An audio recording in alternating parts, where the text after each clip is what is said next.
Tinawag ng AFP na iligal ang presensya ng mga barko ng China sa gitna ng pagsasanay ng mga barko ng Pilipinas, Amerika at Australia sa West Philippine Sea.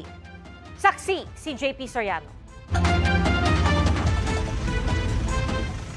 Sabay-sabay naglayag ang mga barko ng Pilipinas, Amerika at Australia sa bahagi ng West Philippine Sea para sa ika-14 na Multilateral Maritime Cooperative Activity o MMCA.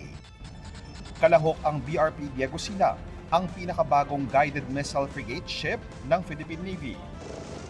Sinanay ang kalkuladong paglapag ng AW-109 chopper ng Philippine Navy sa umaandar na barko. At mga kapuso, habang approaching po tayo sa mismong area na pagdarausan ng activity sa may southeastern portion ng Baho de Masinloc dito sa West Philippine Sea, nagpapatuloy yung line formation ng mga Navy ships ng US at Australia na HMAS Toowoomba at USS Dewey, kasama rin po ang Philippine Coast Guard vessel na Teresa Magbanwa. Sa Division Tactics Maneuvering Exercises na isa sa pinakamahalagang bahagi ng pagsasanay, pumaligid ang mga barko ng Australia at Amerika sa BRP Diego Sila. Pagsasanay ito para sa isang senaryo na kailangang tulungan at protektahan ang barko ng Pilipinas. Sa isang punto, sobrang naglapit ng HMAS Toowoomba ng Australia at BRP Diego Sila na bahagi ng replenishment at sea exercise. Range to bridge wing 150 yards. Pero sa gitna ng paglalayag, namataan ang dalawang barko ng China. These were People's Liberation Army Navy warships. We communicate with them, but they did not challenge us. Basically, these are illegal presence in the area. So as this was observed, this is going to be submitted to the proper agency accordingly.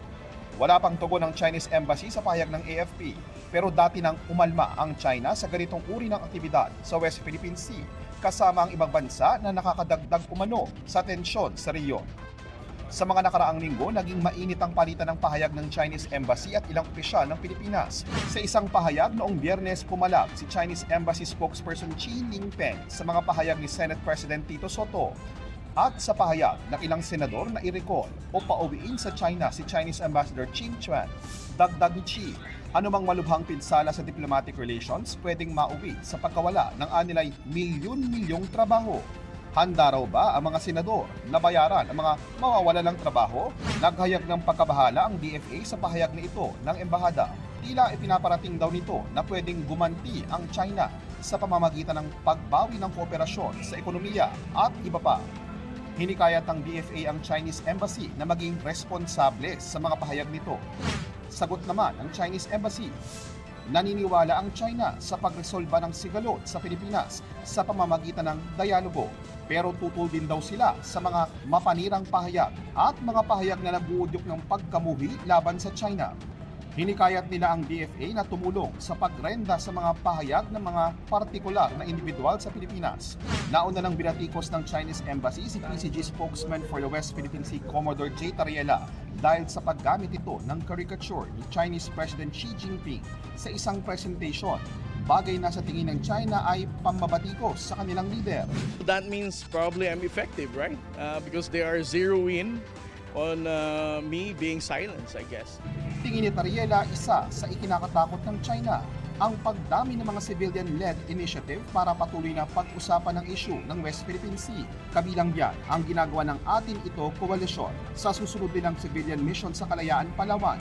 Isa raw sa kanilang isusulong ang pagsuporta sa lokal na pamahalaan doon.